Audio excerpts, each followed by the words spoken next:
गुरुर्ब्रह्मा गुरुर्विष्णुः गुरुर्देवो महेश्वरः गुरुः साक्षात् परब्रह्म तस्मै श्री गुरवे नमः।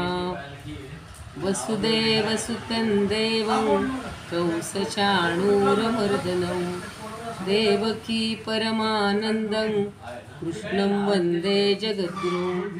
शान्ताकारं भुजगशयनं पद्मनाभं सुरेशं विश्वाधारं गगनसदृशं मेघवर्णं शुभांगं लक्ष्मीकान्तं कमलनयनं योगिभिर्ध्यानगम्यं वन्दे विष्णुं भवभयहरं सर्वलोकैकनाथं यं ब्रह्मा वरुणेन्द्ररुद्रमरुतस्तुन्वन्ति दिव्यैस्तवैर्वेदैः साङ्गपदक्रमोपनिषदैः गायन्ति यं सामगाः। ध्यानावस्थिततद्गतेन मनसा पश्यन्ति यं योगिनो यस्यान्तन्न विदुःसुरासुरगणा। देवाय तस्मै नमः, देवाय तस्मै नमः। काल 26वा श्लोक आपण पाहिला होता। अशामध्ये मी काय आहे, कोणकोणत्या माझ्या विभूती आहेत। अश्वत्थ सर्व वृक्षाणां देवर्षीणांच नारदः गंधर्वाणां चित्ररथ सिद्धानां कपिलो मुनी।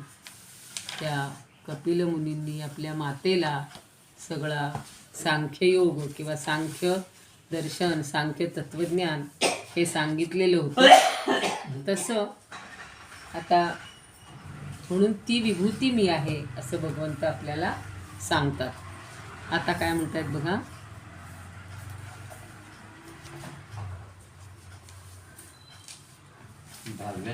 हो 26वा झालाय काल 27। उच्चैश्रवसमश्वानां विद्धि माममृतोद्भवम् ऐरावतं गजेन्द्राणां नराणांच नराधिपं। बघा, उच्चैश्रवसम संध्ये अश्वानां। उच्चैश्रवस नावाचा अश्व आहे, घोडा आहे, समुद्रमंथनातून निघालेला। तर अश्वानाम उच्चैश्रवस। आता या जगात अश्व किती असतील? पूर्वीच्या काळी तर अश्वदळ असायची, आता काही अश्वदळ नाही आपल्याला पाहायला मिळत। थोडेसे फक्त शोभेसाठी हत्ती असतात। आणि विद्धिमाम अमृतोद्भवम, अमृतोद्भवम उच्च अश्वानाम उच्चैश्रवस विद्धी माम विद्धी, म्हणजे अमृतातून अमृताबरोबर निर्माण झालेला अमृतोद्भवम। आपल्याला सगळ्यांना समुद्रमंथनाची गोष्ट माहिती आहे, पण मुद्दाम इथे तो उल्लेख भगवंत करतायत की अमृताबरोबर उत्पन्न झालेला मी उच्चैश्रवस नावाचा अश्व आहे। सगळ्यात श्रेष्ठ गोष्टी मी आहे, दी बेस्ट। भगवंत हे सगळं मी आहे। काही जण म्हणतात हे काय सगळं मीच मीच मीच म्हणतात, पण ज्या श्रेष्ठ गोष्टी आहेत त्या कशा माझ्या ठिकाणी आहेत किंवा मी त्यांच्या ठिकाणी आहे हे भगवंताला सांगायचं आहे। याच्यातून आपल्याला काय घ्यायचं आहे की आपण सुद्धा दी बेस्ट व्हायला पाहिजे, आपण सुद्धा चांगल्या गोष्टींचीच स्वीकार करायला पाहिजे। आणि पुढं सांगतात ऐरावतं गजेंद्राणाम। आता गज म्हणजे हत्ती, गजेंद्र म्हणजे श्रेष्ठ हत्ती। श्रेष्ठ हत्ती पण भरपूर आहेत, पण त्यांच्यापैकी श्रेष्ठ कोण आहे? ऐरावत। इंद्राचा जो हत्ती आहे ना तो ऐरावत। तर ऐरावत नावाचा हत्ती मी आहे। आणि नराणांच नराधिपम। आता एवढे लोक आहेत, समर्थांनी किती माणसं आहेत, किती पशु आहेत, किती पक्षी आहेत, याची एक भली मोठी यादी सांगितलेली एका समासात। आता त्याच्यात कदाचित त्यावेळेपेक्षा बदलही झाला असेल, पण इतक्या लोकांमधला श्रेष्ठ कोण आहे हो? नराधिपम। नराधिप म्हणजे राजा। अपेक्षित आहे की राजानं चांगलंच असलं पाहिजे, आणि आपण भाग्यवान आहोत की आता आपला राजा म्हणजे आपले प्रधानमंत्री नरेंद्र मोदी अगदी नावाप्रमाणे नरेंद्र आहेत, ते नरांमधले इंद्र आहेत। म्हणजेच इथं नराधिप म्हणलंय तसे ते आहेत. तर नराणांच नराधिपम, मी लोकांमधला, मनुष्यांमधला मी राजा आहे असं समज. म्हणजे राजा नेहमी चांगलं वागायचं असतं आणि आपल्या डोळ्यासमोर उदाहरण श्रीराम, शिवाजी, ही जी चांगली राजांची उदाहरणं आहेत ना, ती आणायची. तर तसा मी राजा आहे. जसा राजा तशी प्रजा म्हटलं जातं, म्हणून राजानं श्रेष्ठ असलं पाहिजे. आणि भगवान आपल्या विभूतीमध्ये मी राजा आहे असं सांगतायत. म्हणजे मनुष्यांमधला राजा मी आहे, श्रेष्ठ हत्तींमधला ऐरावत मी आहे, समुद्रमंथनात घोड्यांबरोबर उत्पन्न झालेला उच्चैश्रवा अश्व मी आहे. आता याची आपण समश्लोकी बघूया.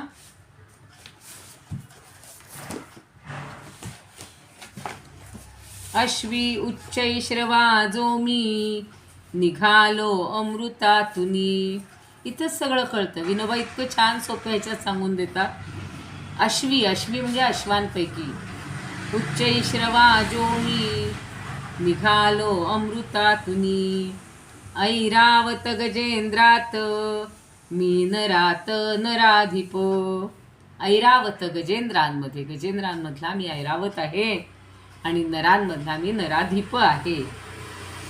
तुकाराम महाराज म्हणतात, उच्चैश्रवा अश्वी झाला क्षीराब्धीत, गजी ऐरावत मीच होय. नरात भोपाळ भूपाळ मी होय अर्जुना, अकर्म शासना नैयायिकी. राजनिंदा केली ते माते लागते, मच्छाप बाधा ते प्राणी पावे. तुका म्हणे राज्य आम्हा त्रिभुवनींचे, सहज निंदकाचे तोंड काळे. अहो, संतांना तर त्रिभुवनांचं राज्य असतं, पण जे निंदा करतात त्यांचं तोंड काळच असतो, काळच होणार. म्हणून कधीही कुणाची आणि संतांची तर निंदा मुळीच करायची नाही. सन्निंदा असा पहिला अपराध सांगितलेला आहे भक्ती करताना. तर तो सज्जनांची निंदा करू नये असं इथं भगवंत आपल्याला सांगतो. वामन पंडित म्हणतात, अश्वात उच्चैश्रवा मी, जो झाला क्षीरसागरी. ऐरावत गजेंद्रात, नरात नरराज मी. आता पुढे काशीनाथ स्वामी म्हणतात, उच्चैश्रवा अश्वगणात मी भला. उच्चैश्रवा अश्वगणात मी भला. उच्चैश्रवा अश्वगणात मी भला. जो अमृताच्या ग्रथनात जन्मला, जो अमृताच्या मंथनात जन्मला. ऐरावतू मीच गजात आघवा, नरात राजा मम रूप पांडवा. माझ्या रूपातला राजा जो आहे ना, तो मी आहे रे पांडवा. आणि आठल्य म्हणतात, उच्चैश्रवा अश्वगणात तो मी, क्षीराब्धीच्या पासूनी होय नामी. हत्ती तैरावत रत्न मीच, किंवा नरान माझी नरेंद्र मीच. थत्ते म्हणतात, असे मीच उच्चैश्रवा अश्वसाचा, सुधा मंथनी जाहला जन्म ज्याचा. गजेंद्रामध्ये जाण ऐरावतू मी, मनुष्यात तेवी नराधीश तो मी. देशपांडे म्हणतात, सापडे अमृता सवे मंथनात, मीच बा उच्चैश्रवा तो हयात. हय म्हणजे गोडे. मीच ऐरावत गजेंद्रात आहे, मनुष्यातील भूप तो मीच आहे. मनुष्यांमधला भूप मीच आहे, राजा मीच आहे असं सगळं सांगतायत. आता शंकराचार्य काय म्हणतात बघा. अमृताबरोबर निर्माण झालेला सर्व घोड्यांमध्ये उच्चैश्रवा नावाचा अश्वमी आहे असं समज. आणि त्याचप्रमाणे उत्पन्न झालेला ऐरावत नावाचा हत्तीसुद्धा मीच आहे. ऐरावतसुद्धा त्याच वेळेला निघालेला आहे 14 रत्नांबरोबर. आणि सर्व हत्तींमधला मी आहे आणि मनुष्यांमधला राजा मी आहे. मी आता तुम्हाला काल सांगितलं होतं तसं त्या कंबोडियामध्ये किती ठिकाणी हा समुद्र मंथनाचा देखावा कोरलेला आहे बघा. इतक्या सुंदर सुंदर मूर्ती देवांच्या, दानवांच्या, तो वासुकीनाग, तो मेरू मंदार पर्वत, हे सगळं इतकं सुंदर रेखाटलेलं आहे. याचाच अर्थ आपली संस्कृती तिथपर्यंत होती. आता ते सगळं गायब झालं. आपलं अखंड भारताचं जे स्वप्न होतं ना पूर्वीचं, ते आता आपल्याला पुन्हा निर्माण करायचं आहे. आणि म्हणून या सगळ्या विभूती भगवंताच्या आपल्याला सर्वत्र दिसून येतात. आता आपण त्याला परदेश म्हणतो, पण खरा तो परदेश नाहीच आहे, तो आपलाच देश आहे. तर अश्वांमधला सगळ्यात श्रेष्ठ कोण आहे? उच्चैःश्रवा. आता ज्या वेळेला देवदानवांची युद्ध व्हायची आणि युद्धामध्ये खूप हानी व्हायची, म्हणून देव आणि दानव ब्रह्मदेवाकडे जातात आणि त्यांनी अमर होण्याची मागणी केली, अमरत्वाची मागणी केली. तेव्हा ब्रह्मदेव सांगतात की मी काही हे अशी तुम्हाला अमरत्व देऊ शकणार नाही, मग तुम्ही विष्णूकडे जा. विष्णू आपल्या सगळीकडे सर्वांचा प्रमुख आणि नेतृत्व करणारे गेले सगळे विष्णूकडे. त्यांनी पुन्हा तिथंच सांगितलं की आम्हाला अमरत्व पाहिजेल आहे. देव आणि दानव दोघांनी सांगितलं. पण विष्णू सांगतात की अरे बाबांनो, मृत्यू हा सर्व अटळ आहे. मृत्यू सर्व हरश्चामी म्हटले की नाही. चाहम भगवद्गीतेत आपल्या 10व्या अध्यायातच आपण आता पाहिले किंवा पाहतो आहोत की मी सगळ्यांना हरण करणारा मृत्यूसुद्धा मीच आहे, यात येणार आहे ते. तो अटळ आहे, त्यामुळं अमरत्व कुणालाच मिळणार नाही. पण म्हणतात काय मग उपाय करायचा? म्हणून एक उपाय आहे. तुम्ही सगळ्यांनी मिळून काय करा, समुद्राचं मंथन करा आणि त्यातून अमृत निघेल आणि त्या अमृताच्या प्राशनानं तुमची इच्छा पूर्ण होईल. म्हणून आपल्याकडं अशी कल्पना आहे की अमृत मिळालं, अमृत प्राशन केलं, अमृत, म्हणजे नाही, मृत म्हणजे मृत, ज्याच्यामुळं मृत होत नाही तो अमृत, असं ते अमृत. आणि ते अमृत मिळालं की म्हणून मग ते समुद्र मंथन कसं करायचं, मग त्याच्यासाठी रवी कशाची करायची सगळ्यांना माहिती आहे आपल्याला. ते सगळ्या त्यांनी अडचणीच विष्णूंच्या पुढे ठेवले. मग ते म्हणे तुम्ही असं करा, प्रथम सगळ्या औषधी क्षीरसागरात टाका, मग मेरू पर्वताची रवी करा, वासुकी नागाची दोरी करा आणि समुद्र मंथन करा आणि त्याच्यातून जे जे काही निघल ते दोघांनी वाटून घ्या. निम्म घ्या किंवा निम्म्या वस्तू घ्या. झाली. मेरू पर्वताची रवी केली, वासुकीची दोरी झाली आणि घुसळताना मेरू पर्वत खालीवर व्हायला लागला आणि तो पुन्हा खाली जायला लागला. तेव्हा पुन्हा ते त्याच्याकडे येतात आणि काय झालं म्हणतात, मग कूर्मरूप घेतलं विष्णूंनी आणि मेरू पर्वताला आपल्या पाठीवर तोलून धरले बघा. आणि मग शेवटी देवांनी धरली नागाची शेपटी आणि दानवांनी धरली तोंडाची बाजू. आणि त्या घुसळण्याच्या श्रमाने वासुकी अत्यंत त्याला वासुकीला त्रास व्हायला लागला.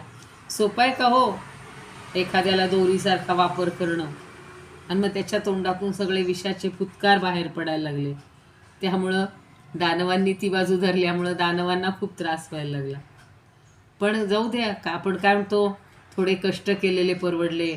पण आता शेवट गोड होणार आहे ना, आपल्याला जे पाहिजे ते मिळणार आहे ना, गंतव्यस्थान प्राप्त होणार आहे ना. आता मी म्हटलं तसं परवा आम्ही अवघड रस्त्याने ते सहस्रलिंग पाहण्यासाठी आणि ब्रह्मा विष्णू ना दर्शन देण्यासाठी गेलो होतो आम्ही बघण्यासाठी. शेवटी कंटाळा येतो लोकांना.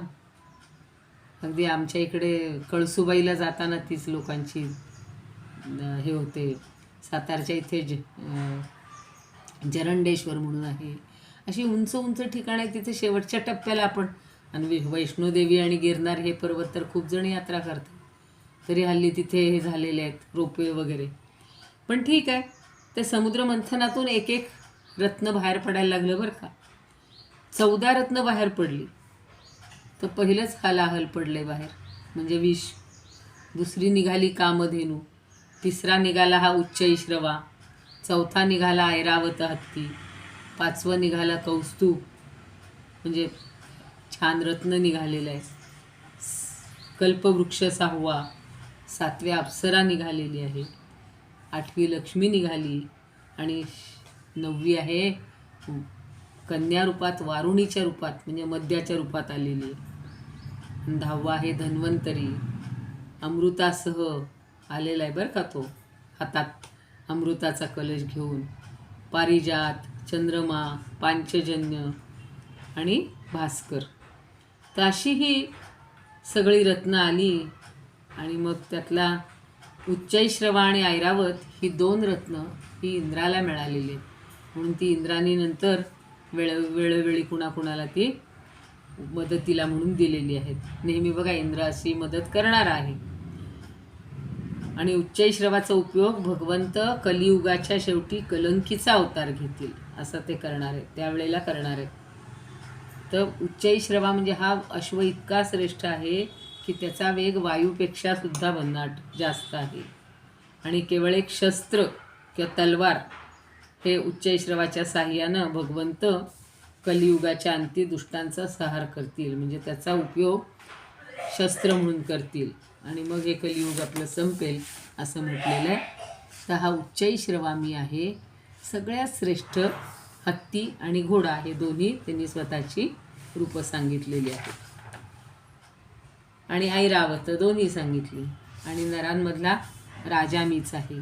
मी आत्ता म्हणलं तसं सगळ्या गुणांनी युक्त असा राजा असावा लागतो.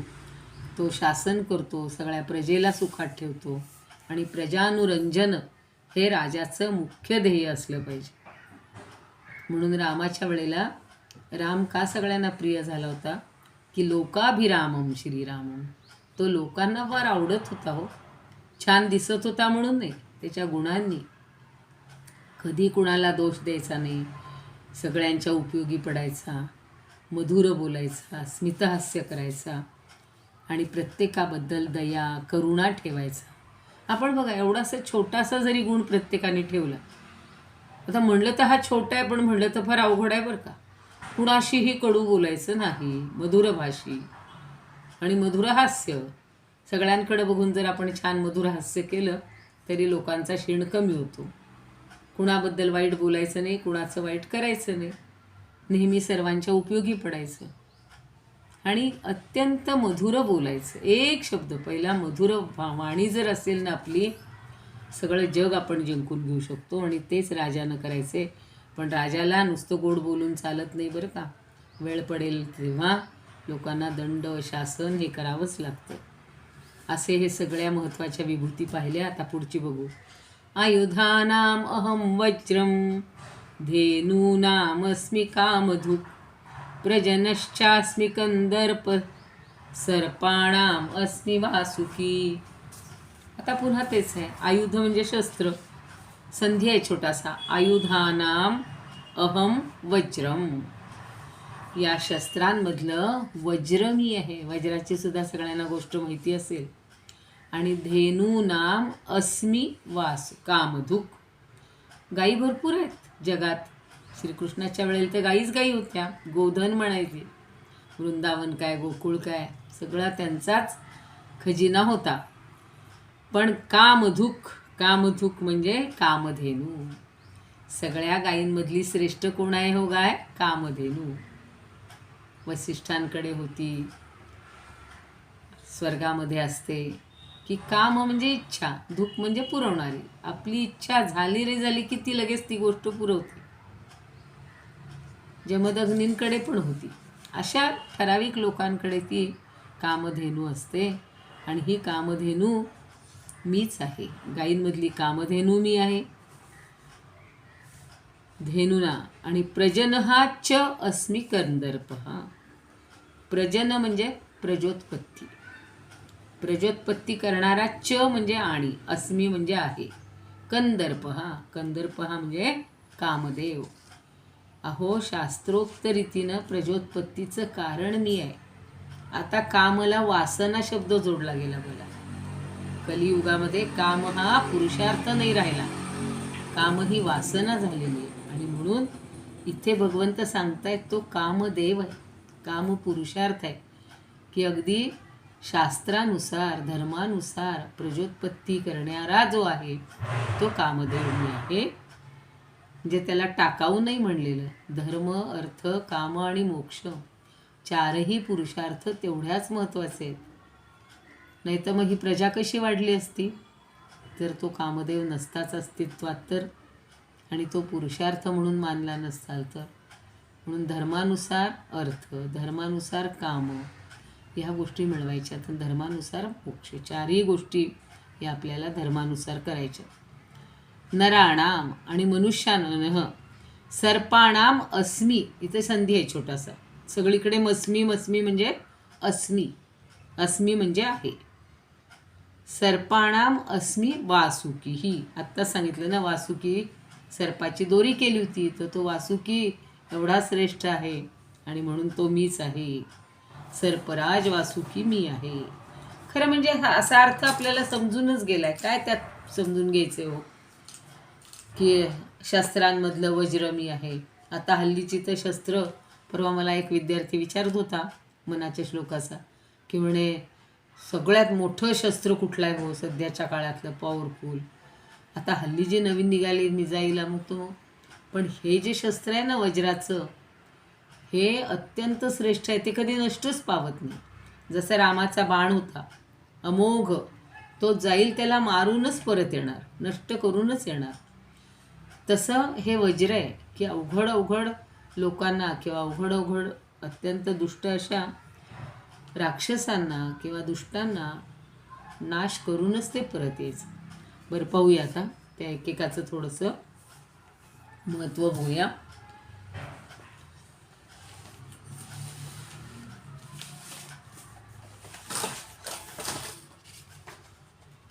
समश्लोकी बघू. मी कामधेनु गायीत, आयुधी वज्र मी असे. उत्पत्ती हे तुम्ही काम, मी सर्पोत्तम वासुकी. विनोबा म्हणतात. पुढे बघूया. काशीनाथ स्वामी म्हणतात, शस्त्रान माझी अर्जुना वज्र ते मी, धेनूंमध्ये कामधेनू असे मी. मी गा काम जन्मविल्यात आहे, सर्पान माझी वासुकी मीच आहे. जन्मवित्यात म्हणजे जन्म देणाऱ्यात मी कोण आहे? काम आहे. आठल्ले म्हणतात, मी आयुधी वज्र किती कवानू, धेनूत मी सुंदर कामधेनू. संतान हे तू धर मीच काम, सर्पी मला वासुकी हेच नाम. थत्ते म्हणतात, असे वज्र मी भारता आयुधात, तसा कामधेनू असे गोधनात. प्रजोत्पादनी काम तो मीच आहे, तसा वासुकी मी सर्पात राहे. देशपांडे म्हणतात, आयुधांमध्ये मी वज्र कुरु श्रेष्ठा, कामधेनू गोकुळी जीवसिष्ठा. सर्प अवघे त्या माझी वासुकी मी, प्रजोत्पत्त्यर्थची काम तो मी. पण प्रजेची उत्पत्ती ही चांगली करायची आहे, धर्मानुसार करायची आहे, आणि म्हणून त्यानुसार काम मी आहे असं सांगतायत. आता आयुध भरपूर आहेत, मी आत्ता सांगितलं तसं. आता अणूपासून बनणारे तर ॲटम बॉम्ब अमुक तमुक किती आहेत. एका क्षणात सगळं जग बेचिराग करण्याची शक्ती आहे.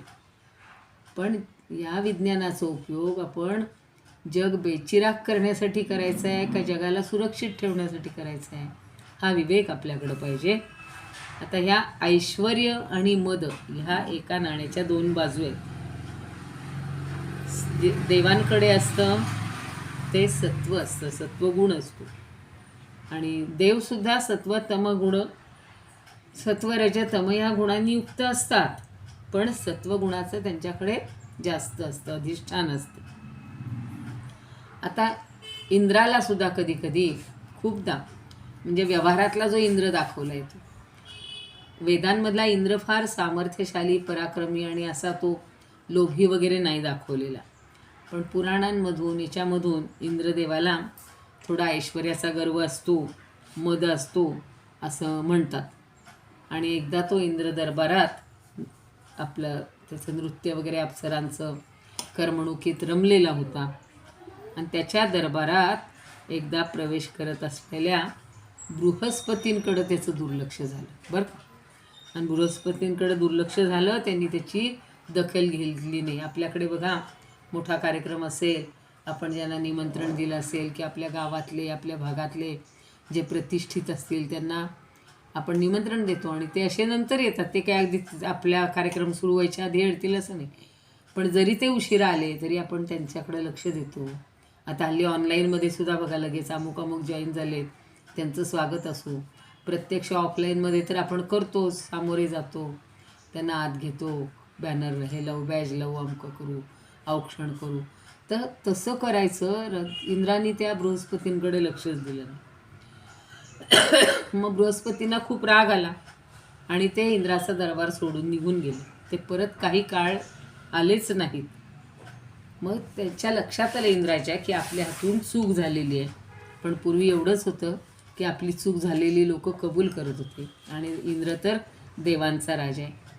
मग त्यानं त्यांची खूप शोध घेतला, पण तरीसुद्धा त्यांचा काही शोध लागेना. मग ब्रह्मदेव, महाविष्णू ब्रह्मदेव यांच्या सल्ल्यानं त्यांनी काय केले तर विश्वरूप याची पुरोहित म्हणून, त्वष्ट्याचा पुत्र जो आहे, त्वष्टा म्हणून एक आहे ना देव, तर त्याच्या पुत्राला पुरोहित म्हणून नेमलं. आणि त्या विश्वरूपाला होती म्हणे 3 तोंड. एका तोंडानं तो सोमरसाचं पान करायचा, दुसऱ्या तोंडानं तो सुरापान करायचा, तिसऱ्या तोंडानं तो अन्नसेवन करायचा. आणि देवांसाठी यज्ञ करीत असताना तो मोठ्यानं मंत्रोच्चार करून देवांसाठी हवनही करत असायचा. मग हळूहळू मंत्र म्हणून तो असुरांसाठी पण हवन करायला लागला. कारण त्याची आई असुर होती आणि तो ही गोष्ट जेव्हा इंद्राच्या लक्षात आली तेव्हा इंद्रानं काय केलं, त्याचे क्रोधाने 3 शिरं कापून टाकली. मग इंद्राला ब्रह्महत्येचं पाप लागलं. आता इंद्र तरी कसा अडकत जातो बघा. मग ते ब्रह्महत्येचं पाप शिरावर घेऊन त्याला इंद्रपदावर बसता येईना. मग आता काय करायचं म्हणून त्यानं पुन्हा आपलं पाप 4 जणात वाटून टाकलं, 4 भाग केले. एक भाग दिला पृथ्वीला, त्यामुळं पृथ्वी मुरबाड झाली, ओसाड झाली काही भागात. नंतर काही भाग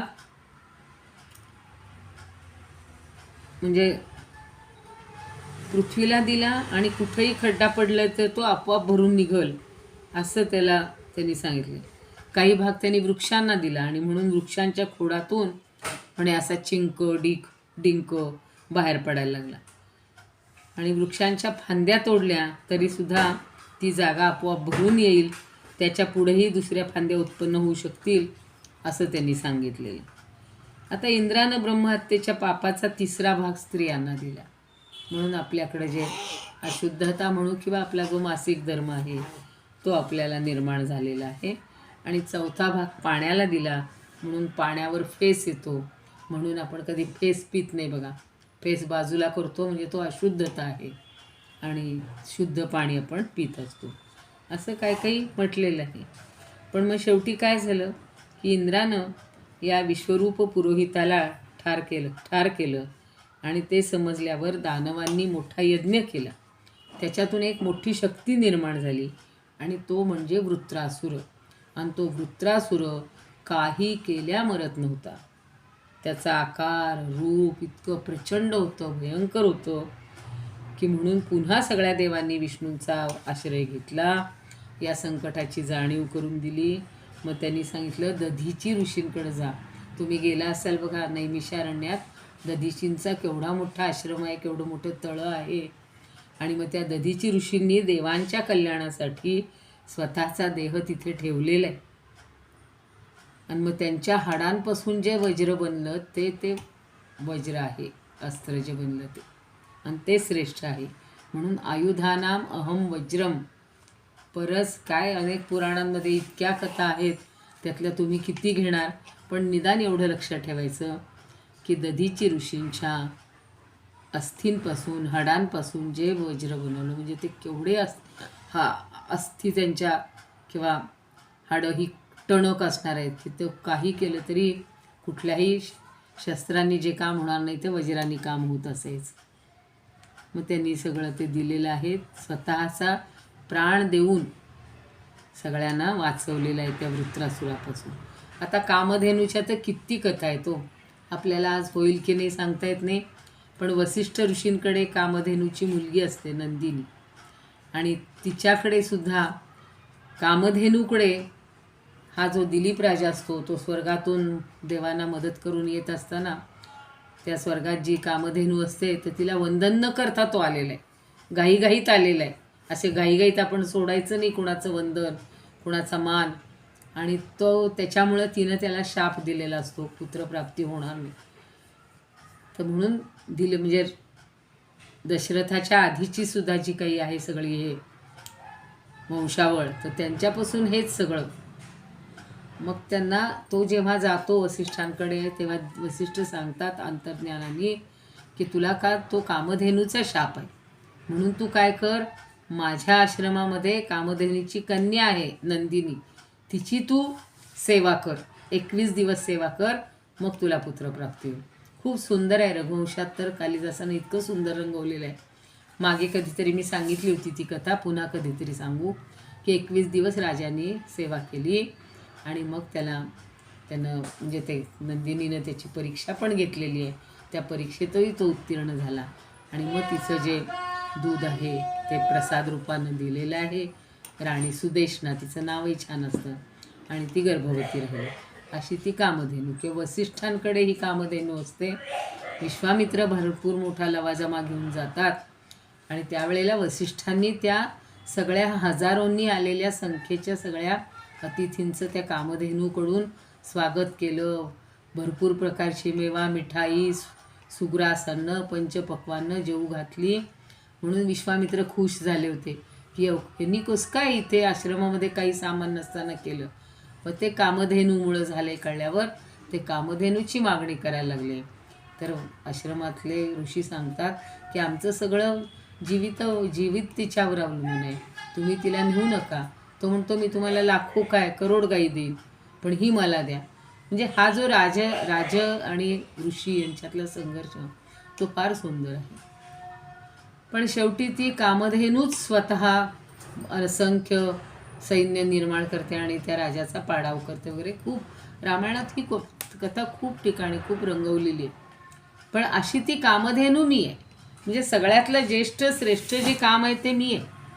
आणि कंदर्प म्हणजे कामदेव, तोही मी सांगितलं की हा कामदेवसुद्धा धर्मानुरूप जे करतील ना प्रजाजन, प्रजेची वृद्धी ते करणार आहे. मग त्याच्यापासून ही सगळी प्रजा, 4 प्रकारची प्रजा, जारज, स्वेदज, अंडज आणि उद्भिज ही निर्माण झाली असं सांगतात. आणि वासुकी, तोही आपल्याला माहिती आहे की वासुकीसुद्धा काय आहे, कश्यप मुनींना वनिता आणि कद्रू अशा 2 बायका होत्या.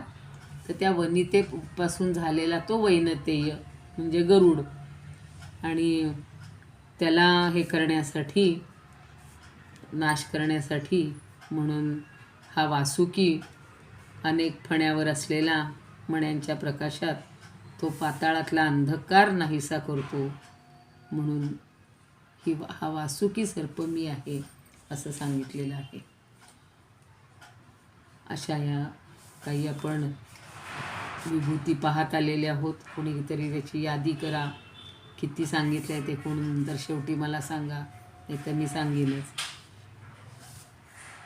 योगेशं सच्चिदानंदं वासुदेवं व्रजप्रियं धर्मसंस्थापकं वीरं कृष्णं वन्दे जगद्गुरुं.